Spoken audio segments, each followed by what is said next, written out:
கர்த்தருடைய பரிசுத்த நாமத்திற்கு மகிமை உண்டாவதாக. அதிகாலை வெளிச்சம் என்கிற நிகழ்ச்சிக்கு உங்களை அன்போடு அழைக்கிறேன். ஆண்டவராக இயேசு மலைப்பிரசங்கத்திலே தனக்கு பின்பதாக வந்த ஒவ்வொரு மக்களுக்கும் போதகம் பண்ணினார். அவருடைய வாயை திறந்து ஜனங்களுக்கு போதித்தார்.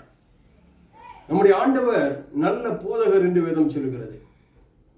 மத்தேயு 5ஆம் அதிகாரம் 13வது வசனத்திலே அதிகாலை வெளிச்சத்திற்காக உங்களுக்கு கொடுக்கப்படுகிற வார்த்தை, நீங்கள் பூமிக்கு உப்பாயிருக்கிறீர்கள். நீங்கள் பூமிக்கு உப்பாயிருக்கிறீர்கள். உப்பு சாரமற்று போனால் எதனால் சாரமாக்கப்படும்? வெளியே கொட்டப்படுவதற்கும் மனுஷரால் மிதிக்கப்படுவதற்குமே ஒழிய வேறு ஒன்றுக்கும் உதவாது.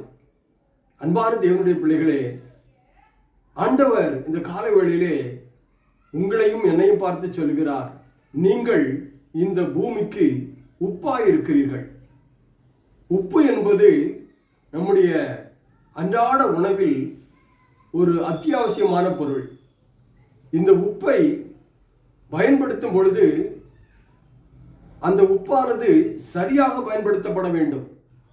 அதிகமாய் சமையல் பொருளிலே உப்பு பயன்படுத்தப்பட்டால் அது உணவுக்கு உதவாது, சாப்பிட முடியாத ஒரு சூழ்நிலை.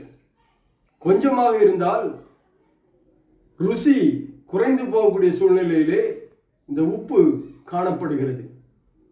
அது சாரமேற்றப்பட வேண்டும் என்று சொல்லி ஆண்டவராக இயேசு பேசுகிறார். உப்பு சாரமேற்றப்பட வேண்டும். ஆவிக்குரிய ஜீவியத்திலே கர்த்தருடைய வார்த்தையிலே வளர்ந்து வருகிற நாம் இந்த உலகத்திற்கு உப்பாய் இருக்க வேண்டும். உப்பு என்பது நிறத்திலே வெண்மையாய் காணப்படுகிறது. அது பரிசுத்தத்தை குறிக்கிறது. உப்பின் சுவை சாட்சியுள்ள வாழ்க்கையை குறிக்கிறது. அது மட்டுமல்ல, உப்பு அது கெட்டு போகாது. தன்னோடு இருக்கிற பொருட்களையும் அது கெட்டு போகாமல் பாதுகாக்கும் தன்மையுடையது. எந்த பொருளை உப்பினால் நாம் சேர்த்து சுவைத்தால் அந்த உப்பு தனி குணத்தை நமக்கு வெளிப்படுத்துகிறதா இருக்கிறது. சாரம் என்று சொன்னால் ஆவிக்குரிய ஜீவியத்திலே கிருபை என்கிற சாரத்தை நாம் ஏற்றப்பட்டவர்களாய் ஒவ்வொரு நாளும் காணப்பட வேண்டும். அப்படியானால் கிருபை என்கிற சாரம் ஏற்றப்பட்ட ஒவ்வொரு மனிதர்களும் இந்த உலகத்திற்கு உப்பாய் இருந்தால் சுவிசேஷம் தேசமெங்கும் பரவும். கர்த்தருக்கு அடுத்த காரியங்களிலே ஜனங்கள் முன்னோக்கி செல்வார்கள். வாழ்க்கை ஆசீர்வாதமாய் இருக்கும். அதைத்தான் ஆண்டவராக இயேசு பேசுகிறார். நீங்கள் இந்த உலகத்திற்கு உப்பாய் இருக்கிறீர்கள்.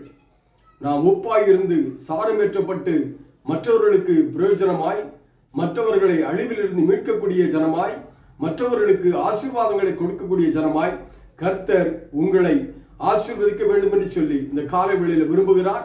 நீங்கள் உலகத்திற்கு உப்பாயிருங்கள். உப்பின் சாரமேற்றப்பட்ட ஒரு மனிதர்களாய் வாழ்வோம். கர்த்தருக்காக எழும்புவோம். கர்த்தர் நம்மை ஆசீர்வதிப்பாராக. ஆமென்.